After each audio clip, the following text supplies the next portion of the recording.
Parang nahihilo na si Margaret sa kakaikot sa loob ng kanyang condo unit. Hindi siya mapakali. Ang isip niya ay laging iniisip ang lalaki sa kabilang unit na nakipaglambingan sa isang babae. Ano ka ba, Margaret? Huwag mo silang isipin. Wala kang pakialam kung ano man ang ginagawa nila. Pakiusap at paalala niya sa sarili. Ngunit ang tigas ng isip niya at ayaw sumunod. Kinuha niya ang remote ng telebisyon at nag-scan ng channel. Naghahanap siya ng horror or suspense movie baka sakaling ma-divert niya ang iniisip ng utak niya. Hanggang sa makita niya ang palabas na hinahanap. The Wrong Turn movie. Oh my gosh, nakakatakot. Sigaw niya para kumbinsihin at aliwin ang sarili na talagang nakakatakot ang pelikula habang hinahabol ng lalaking pangit ang mukha ang isang babae. Well, napanood na niya ang naturang palabas at totoong natakot siya nang una niya itong napanood. Ngunit ngayon ay ewan na lamang niya. Wala itong epekto sa kanya. Kahit gaano pa ka-OA ng isip niya ay totoo hindi siya nakaramdam ng takot. Dahil lagi may sumisingit pa ring imahe ng dalawang tao sa kabilang unit. Ano ba? Tigilan mo ng kakaisip ng ganyan. Baka nag-uusap lang naman ng dalawa. O baka lalaking bisita nito. Ngunit, sweetheart, di ba? Traidor talaga tong utak niya. Gusto talagang mag-isip siya ng hindi maganda. Tumayo ang dalaga at pumunta sa may pintuan.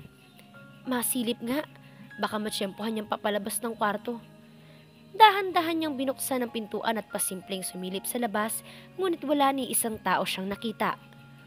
What if kakatokin niya at magkunwari siyang maitatanong o di kay may ihahatid siya?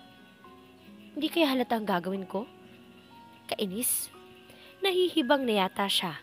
Bumalik siya sa loob at humiga sa kama. Kinuha niya ang kumot at ibinalot sa buong katawan at muka. Maya-maya ay bumalikwas siya ng tayo. Hindi pa rin siya mapakali. Kainis kasing lalaking yun. Bakit ba to pumatol sa kalokohan niya na ito ang makakuha sa kanya? Ayan tuloy, hindi niya ito makalimutan. Aalis na lang siya at pupunta sa swimming pool sa baba. Who knows, baka nandun lang dalawa at naliligo. Pasimple siyang lumabas sa unit at pasimple ding tiningnan ang unit ni Rafael. Teka, saan nga bang unit nito? Sa kaliwa ba o kanan? O harap kaya? Hindi pala niya naitanong, pero may kutob siyang sa kaliwang unit niya. Wala siyang nakita o napansing may papalabas na tao, kaya dumiretso na siya sa may elevator papunta sa swimming pool area sa ikalawang palapag ng gusali. May ilang naliligo siyang naabutan doon, ngunit hindi niya nakita si Rafael.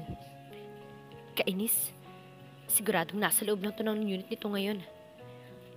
Nakabukas ang telebisyon habang dalaw nilang ay may kababaligang ginagawa imbis na manood ng TV. Ang sarap manapak ng tao ng mga oras na to. Pagwawala niya sa isip. Tumambay muna siya sa swimming pool para libangin ang sarili. Nanonood lang siya sa mga taong naliligo. Makalipas at 3 minuto ay napagdesisyonan na niyang bumalik na sa unit.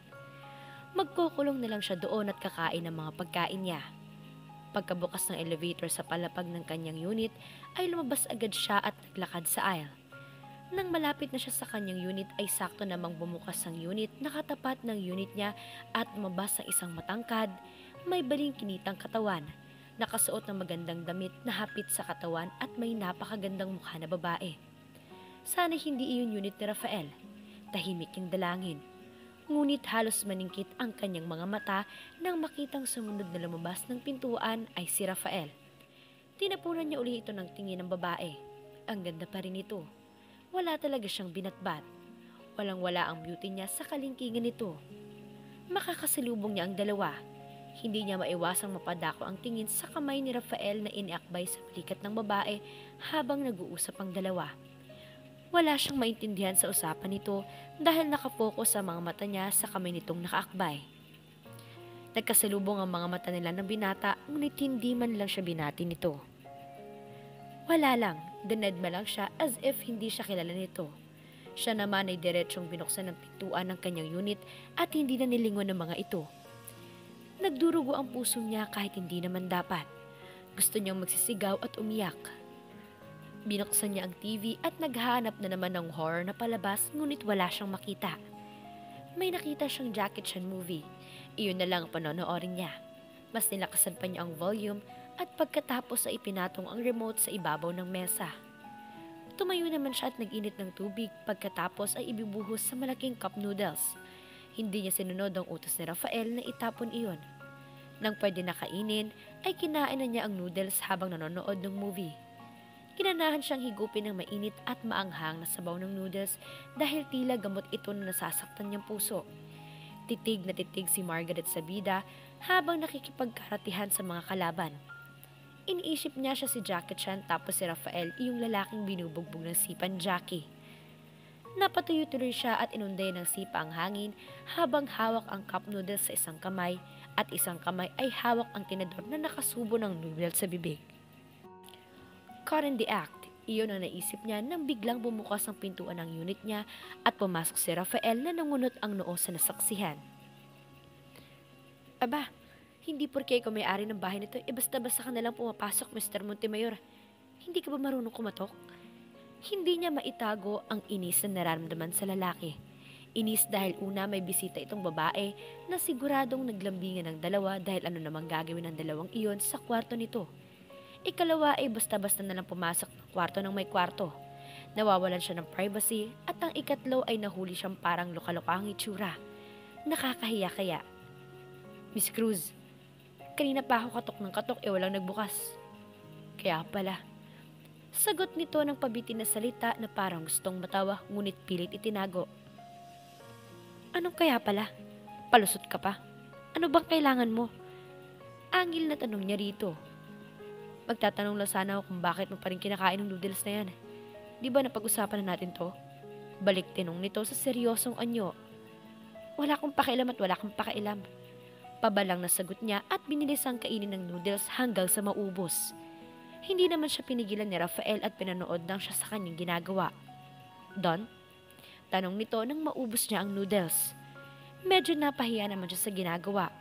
Bakit ba naging immature ang mga kilos niya? Hindi naman siya dating ganito. Bakit ngayon ay para siyang bata? Nakakahiya. Ganito ba talaga ang epekto kapag na-broken-hearted? Napayuko na lang siya at tinungo ang basurahan at tinapon ang cup noodles. Well, I'm sorry kanina hindi kita pinansin. Alam mo naman na we should keep our business private. You know what I mean? Paumanhin ito. Medyo na-touch naman siya dahil nag-effort itong nagpaliwanag at nag-sorry sa kanya. Ngunit may bahagi ng puso niya ang nasasaktan. Ganito pala ang pakiramdam na itinatago. Hello sa mga babae dyan. I feel you now. Aniya sa sarili. Okay lang yun, Mr. Montemayor. I understand. Wala kang problema sa akin. Sabi niya na pilit gumiti at ipinakita rito na wala iyon para sa kanya. Great. Maiksing saad nito. Ganda ng girlfriend mo ha. Pasimpleng tanong niya. Ang gusto lang talagang niyang malaman kung aamin ba ito na girlfriend nito iyon. Tinitigan mo na siya nito bago sumagot. Are you trying to fish some information? Aba, hindi ah. Napansin ko lang na ang ganda ng girlfriend mo. Ito naman, kung ano-anong iniisip. Hindi lang magsabi ng thank you. Mabilis na tanggi niya sa akusasyon nito. Well, I agree with you. She's very beautiful. Anitong titig na titig sa kanya. Pilit binabasa ang reaksyon niya. Ouch! Confirmed. Girlfriend nga nito yun.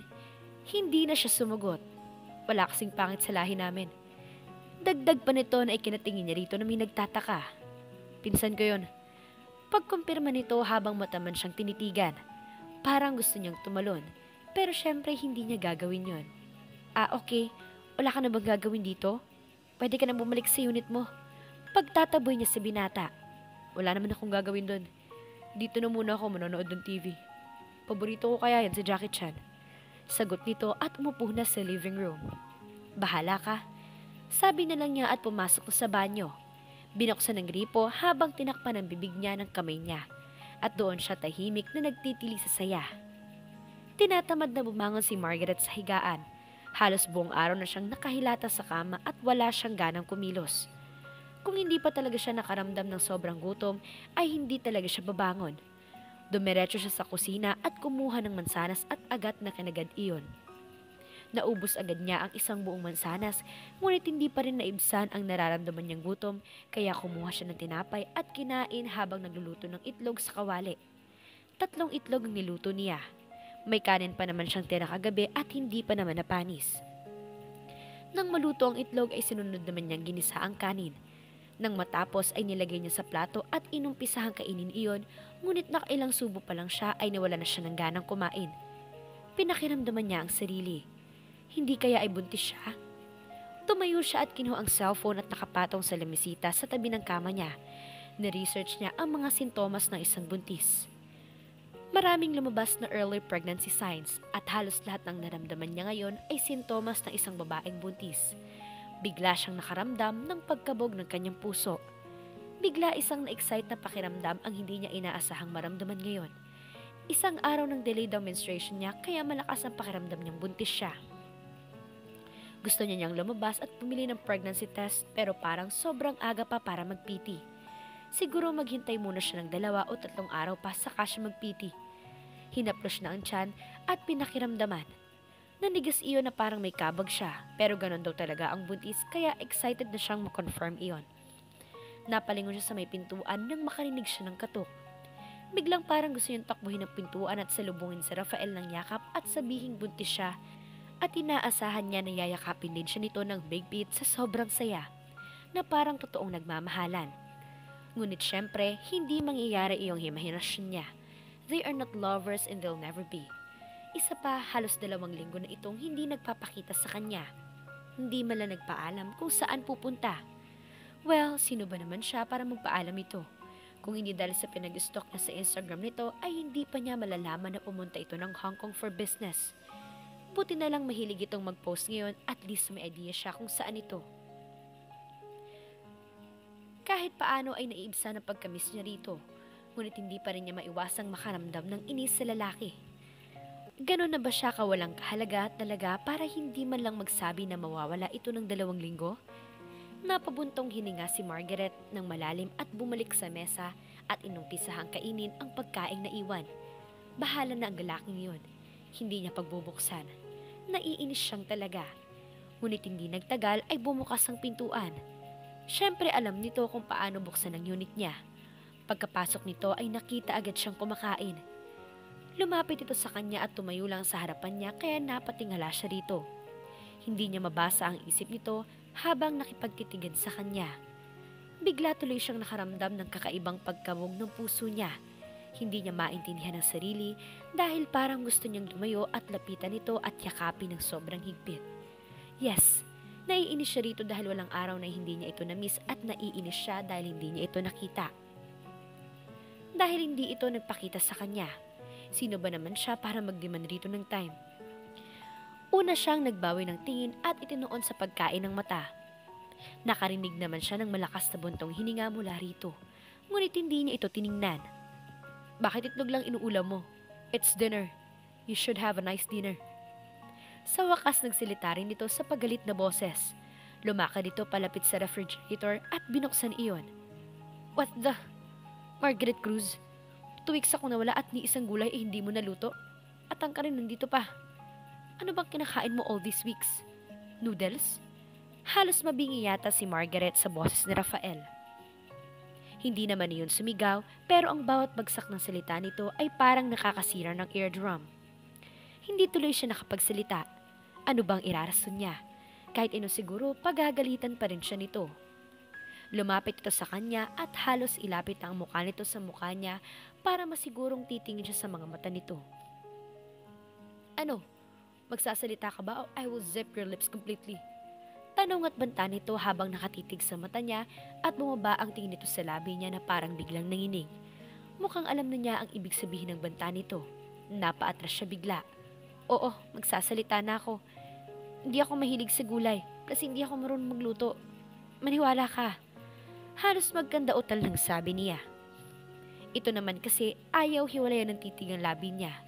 Maya-maya ay bumuntong hininga ito at binuksan uli ang refrigerator at naglabas ng gulay at karne. Ang bilis ng naging kilos nito.